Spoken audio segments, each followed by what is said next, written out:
You remember the first time you had ice cream or the first time you had McDonald's? Felt amazing, right? But now every single time you go back to McDonald's, it doesn't feel like that. Yep, it's because someone put their nostalgia is a powerful force, shaping the way we perceive the media we consume. It has us looking back to our childhoods, to the days when everything was simpler and more magical. It's easy to romanticize the past, believing that old games were more challenging, classic films were more captivating, and music was better. But is our unwavering adoration for the past justified, or is there a problem with nostalgia? You've probably heard someone say gaming is dead a billion times. That dude probably has bought FIFA or COD for the past 10 years straight. I am indeed that dude, to which you've probably also agreed probably. I'm here to tell you, however, that you are dead wrong and that you are a nerd. Join me on this journey as we dissect the allure of nostalgia and embark on an adventure to uncover the complex relationships between our cherished past and the new experiences awaiting us in the real world of entertainment. Yep, that was indeed written by AI. Now, I thought about making this video with the recent release of Sony's Spider-Man 2 on the PS5, a game that's been received quite well, despite maybe a few bugs and some kinks here and there. Great electric spider. Why are we still here? The game has a Metacritic score of 90% from the critics. That's good. It's really, really good, putting it above all but one of the Arkham games, often considered the best of their type. Superhero games, that is, of course, and even more importantly, above every other single Spider-Man game. Progress? No. That is blasphemy. That is disrespectful, and that is poor taste. It really is. Okay, let me explain. In 2005, Ultimate Spider-Man was released on the PS2 and a few other platforms. The story was based off of the comics of the same name, somewhat. It starts with Eddie Brock telling Peter about their inheritance, a black goo that could be used as a final cure for cancer. Ooh, co-developed by both Peter's dad and Eddie's dad, of course, as expected. They did this working for Bolivar Trask. And as expected, Bolivar Trask isn't a very good guy to work under. Like Big Jeff here. Okay, don't sue me. Anyway, you know what happens next with the Black Goo and Spider Guy, but Eddie finds this out and is fuming. He gets it and slides on Peter, unlike Dirk. Oh, block. Oh, okay. And the story progresses from there. Pretty cool. Pretty cool story, not gonna lie. I wished it was a bit longer, but that's just me. The gameplay was standard Spider-Man stuff. Punch, kick, some air attacks and all that. There was some really, really good swinging, however, very fluid, physics-based, so you had a lot of momentum going through the air, and a lot of control too to your swinging. But that's not the best part of the game. Oh, no. You see, in Spider-Man 2, you can only play as Venom once in a game, unless you include those glitches.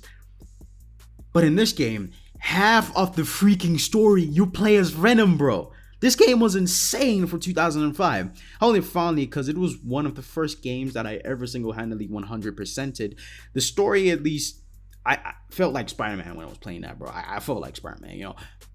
I think you could be Spider-Man. I feel like I could be Spider-Man. I feel like you could be Spider-Man. But how does this relate to my topic? Well, you see, I just spoke to you about my fond memories of this game. Very, very nice for me. Maybe not for you, but you have very, very fond memories of a game of your own. Maybe Cadillacs and dinosaurs, you know what I'm saying? Memories that might blind your judgment or criticism of anything towards that game that I speak to you about. Well, Spider-Man 2 is a great game. This game to me is like part of my childhood. You are your memories. That's where the idea of nostalgia comes from. Now, this in itself comes with a few issues, especially in gaming that we're going to look at. There's been a huge stagnation in creativity in the films and games industry of recent. Disney has been releasing uneventful films with nothing new to them, while game studios have been pushing out the same slob for the past decade or so. Now, to be fair to them, the reason for this is for the safer financial incentive. Less risk means that the product is less likely to be a huge financial mess when it fails. That's the same reason we're seeing the same IPs get multiple sequels and the dreaded remakes and remasters. Remasters in particular are some of my least favorite things because it's just the same game with like a better texture. Oh, look at that. Now, remakes are different because they're still the same game, or mostly built right from the ground up, however, which costs a lot of time and money. By the way, Resident Evil 3, 2, I think 4 as well, those are not remakes, those are reimaginings of the same story. Well, actually, one of my favorite franchises, Need for Speed. It's been dead for 10 years. Oh, painting. When Unbound was revealed, there was either two kinds of reactions to this. Number one, oh damn, this is epic. It's gonna be epic. The visual system is so cool, bruh. Woo, Naruto Racer. Or, bro, the hell is this? This franchise fell off. Just remake Most Wanted, bro. I want Underground 3. You see where I'm getting with this? This is where my point of being blinded by the nostalgia comes in. Now, don't get me wrong. Unbound wasn't an amazing game. The races were repetitive. The voice acting was... Yeah, I was like, yo, bro. And yo, check this, bro. He was all like, if you know, bro. Yeah, and the cop chases were a bit easy, but it definitely wasn't bad. We had some of the best riding of any racing game since like Driver San Francisco probably. The driving was fun and easy to get into, and we also had some of the best customization in a while. But then again, you don't drive around in a clapped out Lexus with 9,000 blasting in the background, so it's mid. This brings me on to my final point. Gaming isn't dead, despite what I've been saying right now. There's an extremely vast amount of different genres and games to choose from, all with their own uniqueness. The problem is, however, with the AAA space ultimately, which is what a lot of people play. Endless remakes, remasters, and cash grabs is the main problem.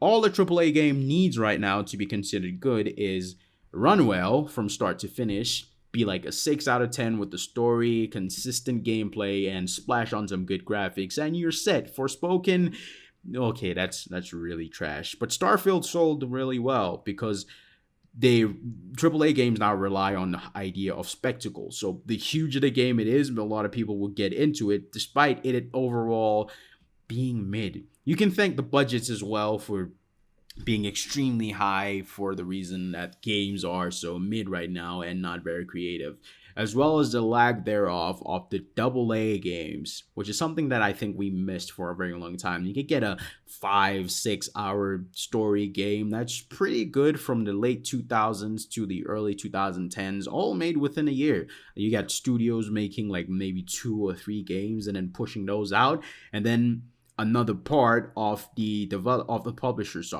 is going to be making a much bigger title that's going to take a decent longer bit of time. But because of how much games are expensive now, that's just not a thing anymore. I do ever feel like the AA space has been filled by indie games. Like you have an indie game for literally everything, bro. Like I said a bit earlier, the reason people think gaming is dead is because of the quality that's gone down a bit in the AAA side, despite us getting a lot more AAA games. Like Starfield. Fucking Starfield. But in the indie space, you have everything. You want to play as a cat in a cyberpunk city? Oh, cool, you have that. You want to play as a squirrel with a gun? You have that too. You want to play as a hobo? It's an M.T. simulator. Sure, you can do that too. Instead of the same massive sludge that AAA games rely on. However, I am not playing indie games like that. That's just me.